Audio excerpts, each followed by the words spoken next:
Dios les bendiga mucho. Nuevamente ya estamos en su programa Hay Poder en Jesús. Nos bendice nuevamente estar con ustedes, transmitiendo a través de las ondas radiales. Ya Rebequita nos hizo favor de pasar los números telefónicos en los cuales usted nos puede sintonizar. Así que no tengo más que darle la bienvenida para que usted se goce un tiempo con nosotros. Nosotros sumamente bendecidos. Ya es viernes, gracias a Dios. Gracias a Dios, ya es viernes y el día de mañana recuerde que tiene una cita todos los matrimonios allá en la casa Hay Poder en Jesús. Fácil de llegar, póngale a su aplicación de Waze o de Google Maps, póngale Iglesia Hay Poder en Jesús y llega, sencillito, sin más ni más. Y recuerden, en estos tiempos ya no hay distancias, así que menos para la Ciudad de México, para el Estado de México, no hay distancias a las cuales usted puede decir, está lejísimos, todo está cerca. A quien quiere ir y quiere buscar de la palabra de Dios, el recorrido que tenga que hacer es poco comparado con lo que va a recibir. Así que Dios les bendiga mucho.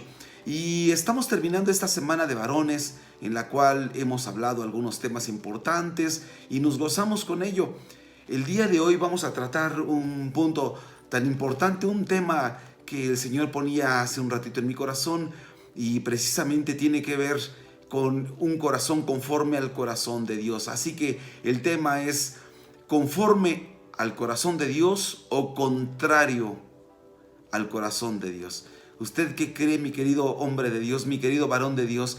¿Tendrá un corazón conforme o contrario al corazón de Dios? Es importante que usted pueda distinguir. Hay un pasaje sumamente conocido cuando nosotros hablamos de hablar de un corazón conforme al corazón de Dios, y normalmente utilizamos el pasaje de Hechos 11, o el pasaje de Primera de Samuel capítulo 13, cuando Dios le manda a Samuel y le dice: me he buscado otro hombre, así que despide a Saúl, dile que ya no lo quiero y que me he proveído de otro hombre que tiene un corazón conforme a mi corazón. Así que es importante que usted lo pueda recibir. Dice la palabra de Dios en el libro de Primera de Samuel capítulo 13, dice la palabra de Dios, permítame tantito, y dice en el verso 14, desde el verso 13 leamos, dice: entonces Samuel dijo a Saúl: locamente has hecho, no guardaste el mandamiento de Jehová tu Dios, que él te había ordenado, pues ahora Jehová hubiera confirmado tu reino sobre Israel para siempre. Escuche, mas ahora tu reino no será duradero. Jehová ha buscado un varón conforme a su corazón, al cual Jehová ha designado para que sea príncipe sobre su pueblo, por cuanto tú no has guardado lo que Jehová te mandó. Entonces podemos hablar un hombre conforme al corazón de Dios. ¿Y por qué tocar siempre a David? Podemos tocar a hombres como Abraham, como José, como Jeremías, como Isaías, como Moisés, como Daniel, como cualquier cantidad de personajes bíblicos que podemos ver a lo largo de la Escritura. Ya en el Nuevo Testamento podemos tocar a casi todos los apóstoles, a excepción de Judas. Todos tienen algo bueno. Podemos tocar a un Pablo que escribió más de la mitad del Nuevo Testamento. Entonces podemos tocar a muchos hombres, personajes como Santiago, como Juan que escribió el Apocalipsis, que escribió las tres cartas previas a Apocalipsis, que escribió el libro de San Juan, un hombre que tenía un corazón conforme al corazón de Dios, que se recostaba en el pecho de Jesús. Podemos tocar a cualquier personaje bíblico para poder tocar que es un hombre que tiene un corazón conforme al corazón de Dios. Sin embargo, para esos efectos, déjeme solamente enfocar. Primero vamos a ver que es un hombre que puede tener un corazón contrario. No conforme, sino contrario. Cuando hablamos de un corazón contrario, contrario quiere decir opuesto, o se deriva de la palabra etimológica que quiere decir contra, llevarla contra, estar en contra de, o estar opuesto a. Es lo que quiere decir contrario. Entonces, cuando hablamos de una persona que tiene un corazón contrario al corazón de Dios, no es lo mismo a un varón que tiene un corazón conforme. ¿Qué quiere decir conforme? No quiere decir de mediocre, no quiere decir de conformado, de conformista, de que ya no pasa nada si no logra nada. No, conforme al corazón conforme utiliza una palabra que quiere decir con la forma de, con la forma del corazón de Dios. Entonces, cuando habla aquí en Primera de Samuel 13, verso 14, que dice que si ha buscado Dios un hombre que tiene un corazón con la forma del corazón de Dios, con la forma de su corazón. Entonces es importante que usted y yo podamos valorar como varones, que podamos discernir, escudriñarnos a nosotros mismos. Y entonces hay dos pasajes importantes en el Salmo 139 que dice David: escudriñame tú, oh Dios, escudriñame, como diciéndole: Señor, tú eres el único que me puedes escudriñar, tú sabes qué es lo que hay en mi corazón, escudriñame, métete a lo profundo de mi ser para que puedas ver qué es lo que hay dentro de mi corazón, tú escudriñame. Pero el apóstol Pablo, en la primera carta que escribe a los Corintios, en el capítulo 11, cuando está hablando de la Santa Cena, o de la Cena del Señor propiamente dicho, yo sé que muchos no dicen Santa Cena, no dice la Biblia, el pastor, pero vamos a hablar de la Cena del Señor. Cuando habla de la Cena del Señor, podemos ver que él le dice: cada uno escudriñese a sí mismo, cada uno examínese a sí mismo, y luego coma del pan y beba del vino, beba de la copa. Entonces, ¿qué es lo que tenemos que hacer? Que nosotros somos los que debemos, como que David le deja la carga a Dios: tú examíname. Y dice Dios a través de Pablo: no, tú examínate a ti mismo, tú sabes qué es lo que hay en tu corazón, tú sabes qué es lo que le has metido, tú sabes si en tu corazón hay orgullo, amargura, enojo, resentimiento, tristeza, maldición, vanagloria, egocentrismo. Yo no sé, tantas cosas que puede haber en tu corazón, de deseos de venganza, deseos de morir, de tantas cosas que puede haber en tu corazón alojada, porque tú mismo le has abierto la puerta, y tantos sentimientos se han albergado dentro de ti que tú ahora no puedes sacarlo, te ha costado tanto trabajo sacarlo. Pero es ahí cuando tú tienes que decirle a Dios: Señor, yo reconozco mi condición, reconozco que quizá la situación en la cual yo vivo no es la mejor, reconozco que quizá la forma en la cual yo me he comportado no es la más propia. Por eso hoy en día quiero tener un corazón no contrario, sino conforme, no que sea opuesto, no que vaya en contra de, no que sea un opositor de tu corazón, sino que tenga tu forma, que pueda yo decir: tiene la forma del corazón de Dios. Es ahí donde tú tienes que ver. Entonces vamos a conocer primero cómo pudo haber mandadole Dios al profeta Samuel a decir: dile a Saúl que me he buscado, me he proveído de otro hombre que tiene un corazón con mi forma, tiene un corazón con mi forma, no tiene un corazón que se me oponga, un corazón que esté contrario a. Aquí sería una buena pregunta hacértela: si alguna vez tienes tú a tu pastor y entonces tu pastor dice: hagamos las cosas de esa manera, y tú, creyéndote muy sabio, creyéndote muy listo, creyéndote más preparado que tu pastor, le dices: pastor, ¿por qué no hacemos esto? Vamos a hacer aquello. No serás una persona que estés portándote con un corazón contrario al corazón de Dios, y reconoces que el corazón de tu pastor es un corazón con la forma de Dios. ¿No será que estés oponiéndote y siendo un opositor, un contrario, una persona que está en contra del corazón de Dios por llevarle la contra al pastor?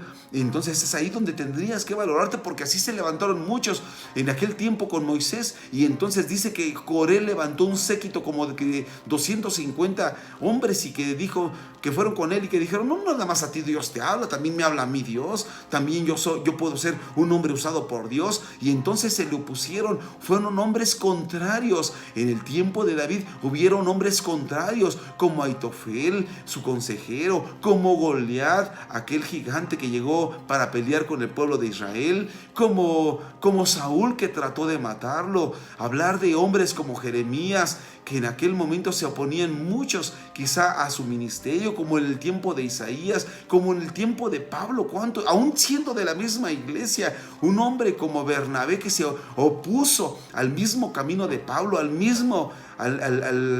al corazón de Pablo, siendo que Pablo era un hombre conforme al corazón de Dios. Y posteriormente a Alejandro el Calderero, que también se lo puso a Pablo. ¿Cuántos se lo pusieron a Pedro en aquel tiempo? ¿Cuántos hombres de los fariseos, de los saduceos, cuántos hombres de aquel tiempo del sacerdocio mismo se le opusieron a Pedro? Imagínense cuántos habrán tenido un corazón contrario al corazón de Dios. Pero vamos a ver rápidamente, ya me alargué mucho en esto, pero quiero enseñarles rápidamente cómo el Señor me mostraba esta parte de un corazón contrario al corazón de Dios. Cuando en 1 Samuel capítulo 13 usted ve qué es lo que ocurre con Saúl, el rey todavía de Israel, y dice: había ya reinado Saúl 1 año, y cuando hubo reinado 2 años sobre Israel, Escogió luego a 3,000 hombres, de los cuales estaban con Saúl 2,000 en Micmas, en el monte de Betel, y 1,000 más estaban con Jonatán y con en Gabá de Benjamín, y envió el resto al pueblo, cada uno a sus tiendas. Dice: Jonatán atacó la guarnición de los filisteos. Y usted conoce toda la historia, cómo aquí él llega, trae una victoria para el pueblo. Y entonces todo Israel oyó que se decía: Saúl ha atacado la guarnición de los filisteos. Y también que Israel se había hecho abominable a los filisteos. Y se juntó el pueblo en pos de Saúl en Gilgal. Pero entonces aquí ya como que comienzan los problemas. Bueno, ya comenzamos a ganar. No fui yo quien ganó, fue mi hijo. Sin embargo, entonces no es la misma victoria. Y entonces aquí quizá viene una situación tan complicada para Saúl, porque viene la primera parte, la parte del ego. Un hombre que no permite que otros se levanten. Aún su propio hijo Jonatán en ese momento, siendo que había peleado con esos filisteos. Pero vienen aquí los problemas mayores. No solamente fue cuando Jonatán comió de aquella miel que Saúl había dicho que nadie debería de comer, nadie del campamento debería de comer, sino que en aquel tiempo pasó Jonatán con su paje de armas y comieron de la miel silvestre de aquel bosque, y entonces que sus ojos se les quitó, se alumbraron. En ese momento vino una revelación, la revelación de parte de Dios a su vida. Y entonces Saúl, aún mismo, él dijo: que muera todo aquel que coma algo de aquí hasta el atardecer. Pero escúcheme, viene aquí la parte importante. Dice: entonces los filisteos se juntaron para pelear contra Israel, 30,000 carros, 6,000 hombres de a caballo, pueblo numeroso como la arena, y que está a la orilla del mar, y subieron, acamparon en Micmas, al oriente de Betel, de Betamén. Dice en el verso 6: cuando los hombres de Israel vieron que estaban en estrecho, dice aquí entre paréntesis, porque el pueblo estaba en aprieto. Escuche, Saúl era el rey de Israel, y Saúl es el que es como un jefe de familia, como un padre de familia, mi querido varón de Dios. Así como tú eres padre de familia, quizá en este tiempo dices: bueno, yo soy padre de familia. ¿No te has preguntado cómo se siente tu familia? Si tu esposa, si tus hijos se sienten en aprietos, siempre sienten que están caminando en estrecho, que digan: no digas nada porque tu papá se va a enojar, no digas nada porque mamá, no, ni le digas porque mi papá ya sabes cómo es, cómo se enoja de todo, ni digan nada, mejor hermano, no digas nada, hermana, porque... Y entonces te comienzan a esconder cosas al mismo padre, porque tiene arrebatos, tiene unas conductas impulsivas, de tal manera que lo único que hacen en ese momento es ver que la actitud que puede llegar a tener un hombre como su papá no es una persona que les pone en aprietos. Cualquier cosa es como un punto de discusión, y cualquier cosa que se pueda decir es un punto de apoyo para que él pueda pelear. ¿Y no te has dado cuenta que esto puede llegar a pasar en muchas ocasiones? Que en todo momento ponen en aprietos. Y era la situación de Saúl. Él ponía en aprietos a todo su pueblo. Cuando los hombres vieron que estaban en estrecho, porque el pueblo estaba en aprietos, se escondieron en cuevas. Viene aquí la etapa de que se tienen que esconder. Se esconde la esposa de hacer algo. Ni le voy a decir que perdí 100 pesos, porque la otra vez que le dije que perdí 20 pesos, me dijo que era una tarada, que era una tonta, que me dijo hasta de lo peor, me dijo hasta de lo que me iba a morir. Si le digo que perdí 100 pesos, lo que me va a decir. Y entonces imagínense qué problema tan grande. Una mujer que no le pueda decir a su esposo, que no le pueda decir que lo que ha hecho. Un hijo que tenga que esconder las cosas, porque si le digo a mi papá, se va a enojar. Si por aquel errorcito que tuve, si por sacar 8 me regañó, si por sacar 7 me regañó, ahora que le diga que saqué 6, me va a correr de la casa. Si le digo esto, me va a echar de la casa. Imagínense nada más que sus hijos tengan que estar escondiéndose en cuevas porque usted es un hombre que le pone en aprietos, y quizá usted no lo ha valorado y usted piense que las cosas marchan en bien, pero por eso muchas veces la esposa, los hijos esconden las cosas. ¿Por qué? Porque los hijos hoy en día dicen: es más fácil, mejor guardarse las cosas, trato de solucionar todo, y cuando se dieron cuenta ya no solucionaron. Y usted le dice: ¿por qué no me lo dijiste desde un principio? Y él le dice: es que no quise afectarte, papá, no quise. Hasta ni ahí le puede decir las cosas como son. Y usted dice que tiene un corazón con la forma del corazón de Dios, y no un corazón contrario al corazón de Dios. Pero este rey Saúl tenía un corazón contrario al corazón de Dios, no con la forma de Dios. Y entonces usted puede ver cómo en ese momento él se encontraba de esa manera. Y entonces sigamos leyendo. Dice: se escondieron en cuevas, en fosos, en peñascos, en rocas y en cisternas. ¿Quiénes se esconden en cuevas, los que andan huyendo como los Davids, que se tienen que esconder en cuevas porque los persiguen los Saúles, tratando de matarlos con sus palabras, con sus lanzas, con sus espadas. ¿Quién se esconde en cuevas? Los Elías, porque quizá piensen que en ese momento se levantan mujeres como Jezabel, que con palabras le digan: ahora sí te voy a poner voy a poner tu cabeza como la de uno de mis profetas, y se tienen que estar escondiendo de las palabras de las Jezabeles. ¿Quién se esconden en cuevas? Se echan en las cisternas, hombres como Jeremías, que los echan en las cisternas, que en ese momento los ponen y dicen: es que traigo una palabra de Dios para ti, ¿por qué no buscas de Dios? Mejor vete para allá. Y entonces sus palabras las toman en poco y prefieren desvalorizar todo tipo de palabras, le quitan todo tipo de valor, todo tipo de fundamento a aquellas palabras. ¿Por qué? Porque piensan que ellos están bien, piensan que no tienen nada que cambiar, piensan que sus actitudes son las correctas, y sus palabras y a sus mismos hijos los echan en cisternas. Te estoy hablando no en un ámbito literal. Y entonces dice aquí que los echan en cisternas y que se escondían, y bueno fuera que se escondieran en los peñascos, en las rocas donde está Jesús, en las alturas de los peñascos. Sin embargo, cuando no es esto, entonces las cosas cambian. ¿Por qué? Porque son hombres que sí dicen que son varones de Dios, que sí dicen que tienen un corazón con la forma del corazón de Dios, pero tienen un corazón contrario a los mandamientos y a la obediencia de Dios. Dice el verso 7: y algunos de los hebreos pasaron el Jordán a la tierra de Gad y de Galad, pero Saúl permanecía aún en Gilgal, y todo el pueblo iba temblando. Un papá,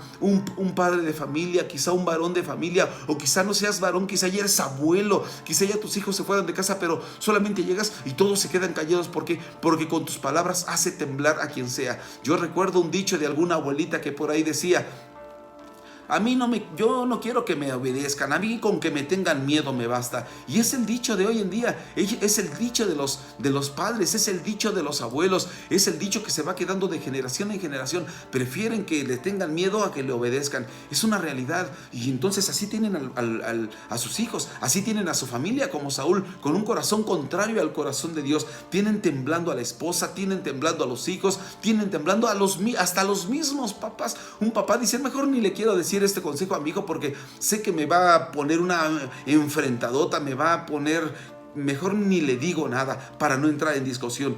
Tiene a sus padres, a su esposa, a sus hijos temblando. Y usted sigue leyendo, dice: y esperó 7 días conforme al plazo que Samuel había dicho, pero Samuel no venía a Gilgal y el pueblo le desertaba. Un padre que quizá haga que los hijos le desertan de la escuela, desertan de los negocios, desertan de los trabajos, desertan de los ministerios, desertan de su servicio en la iglesia, desertan de cualquier actividad y de cualquier situación, y de todo desertan porque es lo que les ha enseñado el padre. Es más fácil desertar que continuar adelante. Es más fácil desertar que quizá pensarán que continuar con mis planes. Si mi papá desertó, pues yo también puedo desertar. Si mi papá prescindió de servir de Dios, pues yo también puedo prescindir de lo mismo. Si mi papá claudicó de querer continuar su matrimonio y quizá rechazó ya regresar con mi mamá, yo también puedo hacer lo mismo con el mío, porque es lo que le enseña un padre al hijo. Y entonces dice el verso 9: entonces Saúl dijo: traedme holocausto y ofrenda de paz. Y ofreció holocausto. Y cuando él acababa de ofrecer el holocausto, y aquí Samuel que venía y salió a recibirle para saludarle. Escuche, mandó a hacer un holocausto, mandó a hacer una ofrenda de paz con sus enemigos, con los filisteos. Escúcheme, son varones que dicen que tienen un corazón conforme con la forma del corazón de Dios, pero son un corazón contrario a los mandamientos de Dios, un corazón en contra de los mandamientos de Dios. Y entonces, ¿cómo poder decir esto? Si ellos hacen pacto con el enemigo, hacen pacto con aquellas emociones y aquellos sentimientos que no deberían de tener. No, Satanás es su enemigo. Todos los enemigos de Dios, no, los enemigos de Dios son también nuestros enemigos. Mi varón de Dios, mi querido amigo que nos estás escuchando, si quieres tener un corazón de Dios, no puedes hacer pacto con el enemigo, porque sabes que te va a destruir. ¿Y a qué me refiero? Me refiero a que si sabes que el cigarro te va a destruir, ¿por qué hacer pacto con el cigarro y lo sigues fumando? ¿Por qué hacer pacto con la droga y la sigues consumiendo? ¿Por qué hacer pacto con todo aquello que te daña la vista, que te daña tus percepciones y sigues viendo pornografía? ¿Cómo hacer pacto con todo esto que te aleja de tener un corazón con la forma del corazón de Dios? ¿Cómo poder hacer pacto con aquello que te aleja de Dios? Por ejemplo, cuando tú mismo tienes resentimiento y no quieres perdonar, cuando tú tienes deseos de venganza y quizá te divorciaste hace 20 años, te divorciaste hace 30 años y sigues peleado con aquella mujer cuando ya tus hijos crecieron y tienes unos deseos de venganza terribles y dices, si yo la tuviera ahorita la desharía, esa mujer me causó tanta desgracia, ya pasó, dale vuelta a la página, estás viviendo un tiempo diferente, tienes que vivir un tiempo en el cual tú puedas cambiarle de página a la hoja y decir, el tiempo quedó en el pasado. Si Dios ya perdonó tu pasado y cambió tu presente y tu futuro, ¿por qué tenés que seguir recordando todo aquello que en un momento dado te dañó? ¿Por qué seguir trayendo a memoria todo aquello que te perjudicó? ¿Cómo poder traer a la mente todo aquello que durante tanto tiempo te ha afectado, que tanto tiempo te ha lastimado y sigues haciendo pacto con ese enemigo llamado venganza, con ese enemigo llamado odio, con ese enemigo llamado rencor? Lo sigues apapachando, lo sigues atesorando aquí y dices todavía en tu corazón que Dios le perdone. Yo no soy Dios para perdonar, y entonces sigues con ese deseo de venganza, con ese enojo, con esa ira. Ves a aquella mujer que te dañó y entonces sigues con ese corazón. ¿Cómo poder decir que tienes un corazón con la forma del corazón de Dios? Viene aquí Samuel y entonces escuche lo que le dice el verso 11. Entonces Samuel dijo, ¿qué has hecho?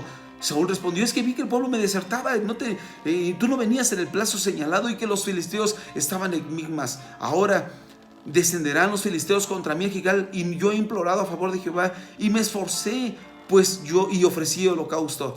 Entonces Samuel le dijo a Saúl, locamente has hecho, no guardaste el mandamiento de Jehová tu Dios que él te había ordenado. Un corazón contrario al corazón de Dios no guarda los mandamientos de Dios, no guarda ello. Y dice, pues ahora hubiera confirmado tu reino para siempre, mas tu reino no será duradero. Porque lógicamente cuando uno actúa con locura, cuando uno actúa impulsivamente, entonces tienes un corazón contrario al corazón de Dios. Yo te invitaría a que tú cambiaras. Ya se me acabó el tiempo y te invitaría a que tú meditaras en esta palabra. Puedes tener un corazón con la forma del corazón de Dios. Cambia, es tiempo. Cambia para con tu esposa, cambia para con tus hijos. Las cosas pueden cambiar si tú lo quieres. Que tengas un corazón con la forma del corazón de Dios, no contrario, sino con la forma del corazón de Dios. Te mando un fuerte abrazo, te esperamos mañana, matrimonios, mañana a las 4 de la tarde tienen una cita en la casa Hay Poder en Jesús, y el día domingo a las 11 de la mañana en la iglesia Hay Poder en Jesús. Hasta entonces, que Dios traiga sobre tu vida grandes y abundantes bendiciones.